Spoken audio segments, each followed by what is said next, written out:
Her phone lit up again. This time it wasn't unknown. It was Graham Sterling, calling like a judge. Across the street, a black SUV idled, and a camera lens glinted straight at Harbour House's door. Then one text hit her screen, cold and final. Step away from him. You're safe or the right kids here. pay first. Before we dive in, make sure to hit subscribe, tap like, and share this video. The more voices we reach, the louder these stories become. And drop your city in the comments. Let's see where love finds us. Bianca Sterling had learned how to smile without letting it reach her eyes. It was a skill you picked up in rooms where men spoke like they owned the air. It was a skill you perfected when you were a thick, curvy white woman in a fitted emerald dress. When people looked twice, first at your body, then at your face, and sometimes never at your work at all. Tonight, the Sterling Foundation's spring gala glowed like a jewellery box. Champagne towers, soft string music, and donors whose laughter sounded rehearsed. Bianca moved through them in heels that clicked like punctuation, her hand resting lightly on her clutch as if it could keep her steady. Bianca! Her father's voice caught her before he reached her. Graham Sterling always entered like an announcement. Silver hair, crisp suit, a smile that never wrinkled at the corners. A man built from control. "You're late," he said, as if the whole night could wobble because his daughter arrived 7 minutes after doors opened. "I was upstairs checking the stage," Bianca replied, pleasant as porcelain. "We're on schedule."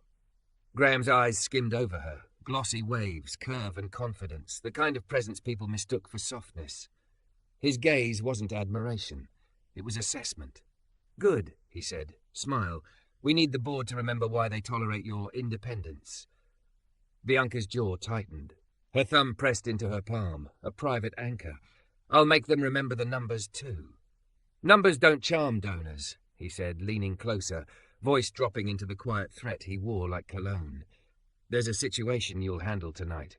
Quietly." Bianca didn't like the way he said it. What situation? Graham nodded toward the edge of the ballroom. Security had formed a polite barrier around a man who didn't look like he belonged in Sterling Shine. He was black, tall, broad-shouldered, dressed in dark jeans and worn boots, a black hoodie under a jacket that had seen rain and real life, hair close-cropped, beard neat. His hands were empty and open at his sides, like he wasn't trying to threaten anyone. He was trying not to be treated like one. A woman near Bianca whispered, and the whisper turned into a ripple. "Who let him in? Is he staff?" "Looks street." Bianca felt the ripple hit her like cold water. She didn't know him, but she knew that look on faces, fear dressed up as curiosity. She also knew the way a room could turn a man into a problem just because he existed too close to their comfort. Graham's mouth curved. "That's Malachai Reed. He runs that neighborhood program we funded." "Harbour House." Bianca blinked. "We've funded Harbour House for 3 years." "Yes, and now he's here," Graham said, uninvited. "We don't do surprises, Bianca. Go. Handle it." A small part of her wanted to ask why her father looked almost amused.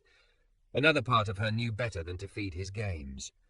She exhaled slowly and walked toward the commotion, aware of eyes following. The room watched her body and her expression at once, waiting for a misstep, hungry for a story. Security tried to block her, but she lifted a hand. "It's fine." The guard stepped aside like she was royalty. Malachai noticed that too. Bianca stopped a respectful distance away. "Mr. Reed." His gaze lifted and met hers. He wasn't smiling. He wasn't scowling either. He looked tired. Not sleepy tired. Life tired. The kind you earned by carrying people who couldn't carry themselves.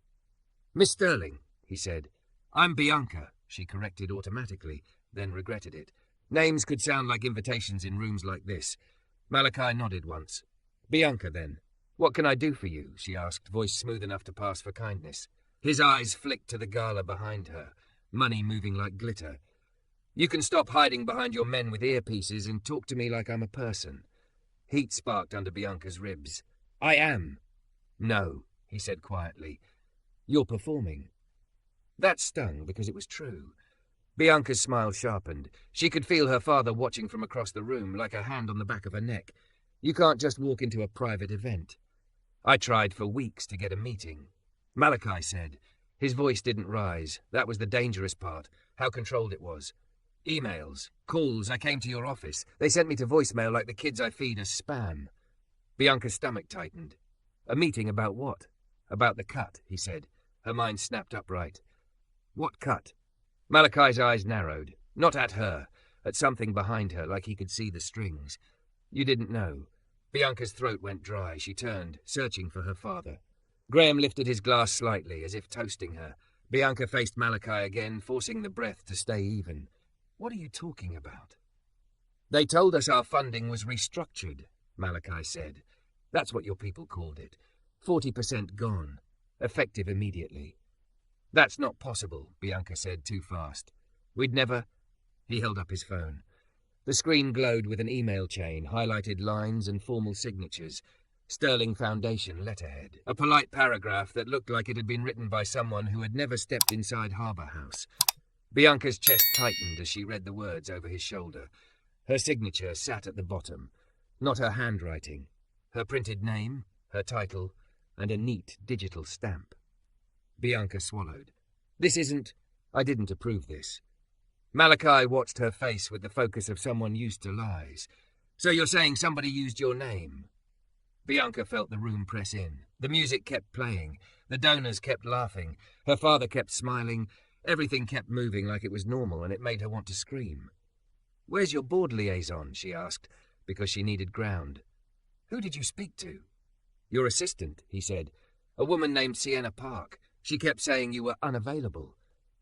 Bianca's pulse spiked. Sienna was her father's favourite kind of efficient. Cold, polished, loyal to whoever signed the checks.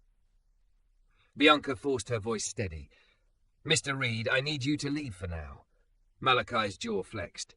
Of course you do. It's not like that, Bianca snapped, then caught herself. Her fingers curled into her palm again, nail-biting skin. She lowered her voice. This is a gala. If you stay, they'll turn you into a headline. They'll call you angry. They'll call you dangerous. They'll make you the story instead of the cut. Malachai's eyes held hers, dark and unblinking. They already did. Bianca flinched, because she'd heard it too, the way the room had branded him with whispers before he'd said a single word. She heard her own voice in her head, sharp and defensive, as if she could outrun the discomfort by throwing it back at him. You're too street, too black.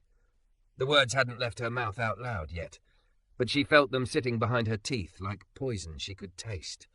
Malachai shifted his weight, still giving her space, hands still open. You don't look surprised they're scared of me, he said softly. You look annoyed I made them show it. Bianca's throat tightened. I'm trying to fix this. Are you? He asked. Or are you trying to make it quiet so you don't get blamed? The question landed hard because it was unfair, and because it wasn't. Bianca's eyes stung. She blinked fast, furious at her own body for betraying her in public. Tell me what happens if that funding disappears. Malachai's gaze dropped for a fraction of a second, and when it lifted again, something raw edged into his voice. We lose the after-school meals. We lose the counsellor hours. We lose the landlord's patience. And then the kids who finally had a safe place go back to wherever safe doesn't exist. Bianca's chest ached. How many? 62, he said, not counting the ones who show up hungry and pretend they're just there to play ball. Bianca stared at him. 62. That was a number. That was supposed to be her armour, but it didn't feel like armour now. It felt like a weight. Come to my office tomorrow morning, Bianca said, voice low. First thing, I'll pull the files. I don't have tomorrow morning, Malachai cut in, still calm. I have kids tonight. I have a landlord who wants his money Friday. I have a freezer that's already half empty. Bianca's breath hitched. She glanced toward her father again, suddenly seeing his smile as something sharp. Graham wasn't worried. He was entertained. Bianca stepped closer, just enough that her perfume softened the air between them, just enough that Malachai could hear her without the room hearing. I didn't do this, she said. But if my name is on it, it's my mess, and I'm not letting 62 kids pay for whatever game he's playing. Malachai studied her, searching for the crack where sincerity lived. You talk like you're ready to fight your father, he said. Bianca swallowed. I am. A slow silence stretched. Then Malachai gave a single nod, as if making a decision he didn't want to make. Tomorrow morning, he said. 8. 8, Bianca agreed. He turned to leave, but the room reacted, security stepping forward too eagerly, donors' eyes sharpening, somebody laughing too loud to cover their discomfort. Bianca's irritation flared hot and protective before she could stop it. "He's with me," she said, louder than necessary, heads turned. Graham's eyebrows lifted slightly, amusement darkening. Malachai paused, then looked back at her once, an expression that wasn't gratitude exactly, more like surprise that she'd risked anything at all. He walked out without another word. Bianca stood there, heart hammering, aware of the room closing back around her like it had never opened. Her father drifted toward her, slow and satisfied. "Well," Graham murmured, "that was dramatic." Bianca's smile didn't reach her eyes. "Why is my name on an email cutting Harbour House?" Graham's face didn't change. That was the worst part, how little it mattered to him. "You sign many things, Bianca. Some details blur. I didn't sign that." Graham took a sip of champagne. "Then perhaps you should pay closer attention. Or perhaps," he added, voice silk over steel, "you should remember who built the foundation you're so eager to fix." Bianca's stomach turned. She stared at him, and for the first time tonight, her fear wasn't about the donors or the gossip or the board. It was about the possibility that her entire life had been built on quiet cruelty. Her phone buzzed in her clutch. One message. Unknown number. A photo loaded slowly. It was Harbour House, its front doors chained shut, a bright orange notice taped across the glass, and beneath the photo, a single line. "If the doors close, it'll be because of you." Bianca didn't sleep. She lay on her side in silk sheets that felt too smooth, staring at the ceiling while the photo from the unknown number burned behind her eyes. Harbour House's glass doors chained shut, orange notice screaming like a wound. "If the doors close, it'll be because of you." Her thumb pressed into her palm until it left a crescent mark. She tried to breathe like she'd been trained to in boardrooms and interviews. Slow, controlled, invisible, but the air kept snagging halfway down like her ribs were refusing to make room for guilt. At 6:12 a.m. she got out of bed, showered too fast, and dressed like armour. Not the emerald gala dress, something sharper. A cream blouse tucked into a black pencil skirt, heels she could run in if she had to, hair pulled back into a glossy knot that made her look untouchable. Her curves still announced themselves.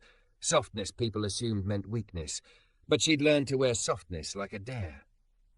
By 7:40 she was in her office on the 42nd floor, the city yawning grey beneath the glass. She pulled up the Foundation's grant portal and typed Harbour House into the search bar. A neat spreadsheet appeared. Dates. Amounts. A clean downward line like somebody had pressed a thumb on a life and watched it dim. Bianca scrolled to the restructure note. Approved by B. Sterling. Her stomach flipped. She opened the document history. Timestamps, IP logs. The digital signature attached at 9:17 p.m. during the gala. When she'd been on the floor in front of cameras visible, a chill crawled up her arms. Someone had signed in as her. Her assistant's chair outside her office was empty. That was unusual. Sienna Park was never empty. Sienna existed like a clock, always on time, always ticking. Bianca hit the intercom. "Call Sienna, now." The receptionist's voice came back careful. "She's in the conference suite with Mr. Sterling." Bianca's jaw tightened. Of course she was. She checked her watch. 7:58. Then she heard the elevator ding, and her body went still in that way it did when instinct recognized something important before her mind caught up. A moment later there was a knock, not the timid tap of staff. One firm knock. Then another. Then a pause like he was giving her the choice to open the door with dignity. Bianca stood, heels clicking. She opened it herself. Malachai Reed filled the doorway like a question nobody could dodge. Dark jacket, worn boots, hoodie, and those steady eyes that looked like they'd watched people break and still believed they could be held. 8, he said, glancing at the clock behind her. "You're on time." Bianca stepped back. "Come in." He didn't move until she widened the space, until it was clear she wasn't inviting him into a trap. That landed in her chest harder than she liked. He entered slowly, taking in the office, the skyline view, the abstract art, the expensive quiet. He didn't touch anything, didn't sit until she offered. "Do you want water?" Bianca asked. "I want the truth," he replied, then added softer, "but water's fine." Bianca poured it herself, hands steady by force. She slid the glass across the desk like a peace offering. Malachai didn't drink. "Did you look?" "Yes," Bianca said. "My name was used." "Convenient," he said, not cruelly, just honestly. Bianca flinched. I'm not asking you to trust me because I wear nice clothes. I'm asking you to trust the fact that I'm angry." Malachai's gaze sharpened. "At who?" Bianca swallowed. "At my father, at my staff, at myself." "Pick one," he said. Bianca stood up, suddenly restless. She walked to the window, city sprawling beneath her like something she'd been told she owned. "I didn't know the cut happened," she said. "And the part that makes me sick is my name being on it doesn't even surprise anyone. Not you, not them, because it fits the story." Malachai was quiet. Bianca turned back. "Tell me the truth, not the polished version. If Harbour House loses that money, what happens first?" Malachai's jaw flexed. "First the food." Bianca's throat tightened. "Then the counsellor," he continued. "Then the lights. Then the landlord starts talking about liability and risk like kids are a hazard. Then the doors chain shut and the street collects what we were holding back." Bianca's stomach turned again. "I can reverse it." "You can?" he asked, like he didn't believe in miracles. "I can authorize an emergency disbursement today," Bianca said. "I can put a hold on the restructure. I can—" The door swung open without a knock. Sienna Park entered with a tablet tucked against her chest like a shield, her hair slicked back into a neat bun, her face composed in that way people practiced when they believed emotions were for weaker women. Her eyes flicked to Malachai and cooled 2 degrees. "Miss Sterling," she said, voice smooth. "Mr. Sterling is requesting you upstairs." Bianca didn't move. "You entered my office without permission."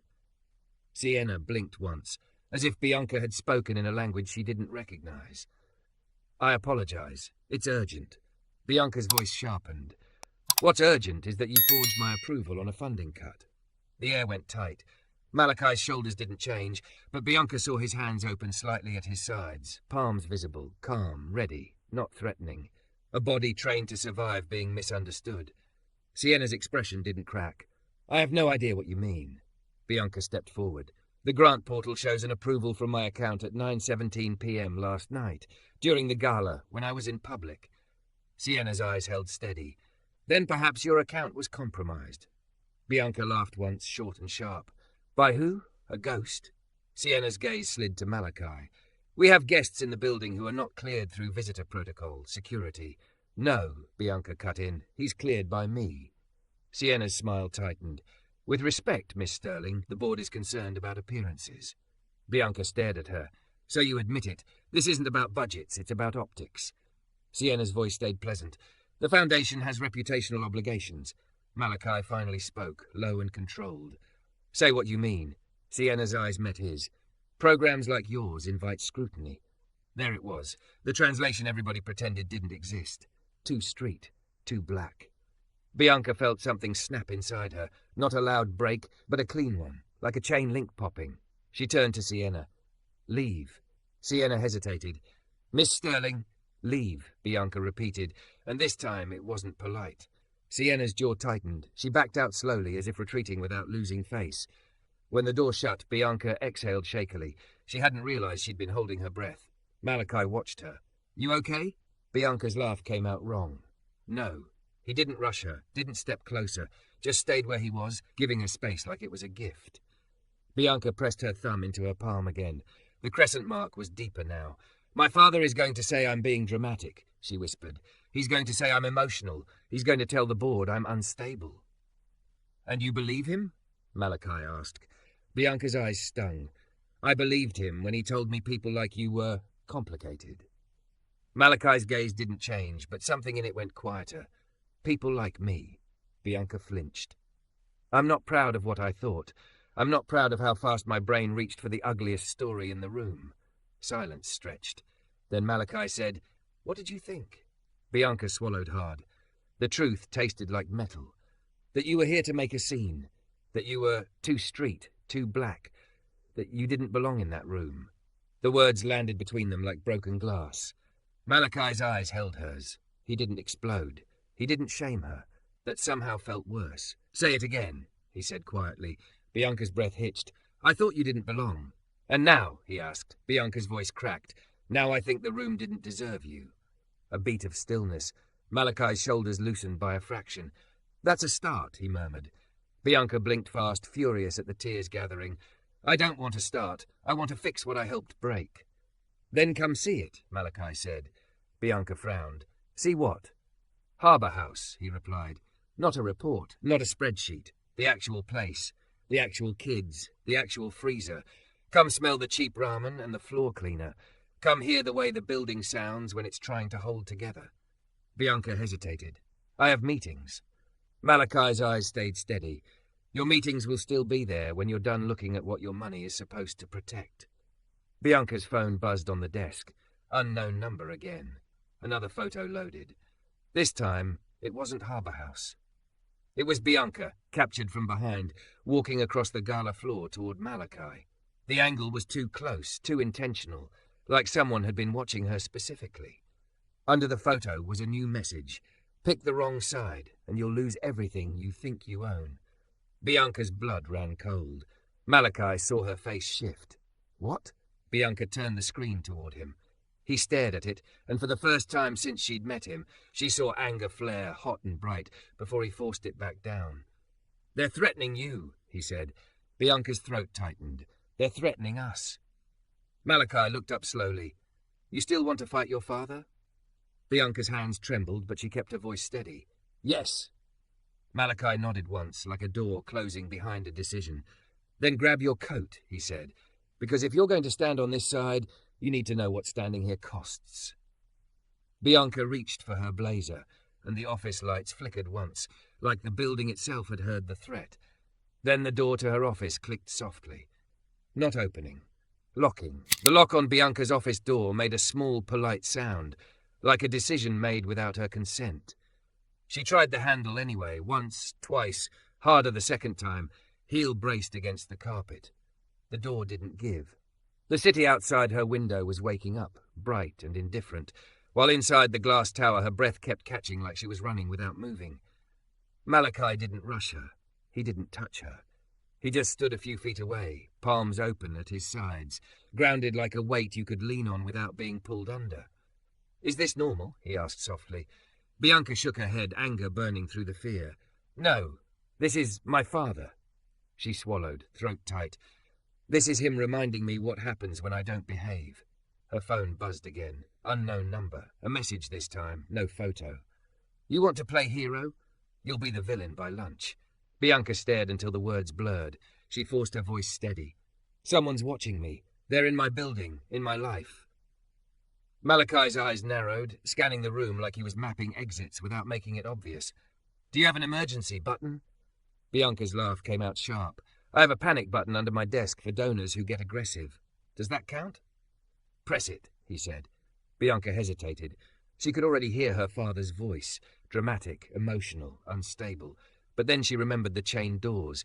62 kids. Her name stamped on cruelty like it was routine. She pressed the button. A silent alert flashed on her monitor. Security notified. 2 minutes later, the intercom crackled. Miss Sterling, we received an alert. Bianca leaned toward it. My office door has been locked from the outside. I need it opened. Now. A pause. We show a restriction order from Mr. Sterling. Bianca went cold. Override it. Ma'am, I can't. Bianca's voice dropped into something quiet and dangerous. Then put me on the line with whoever can. Another pause, longer, and then a new voice. Older, cautious. Miss Sterling, this is facilities. Mr. Sterling flagged the floor as secure.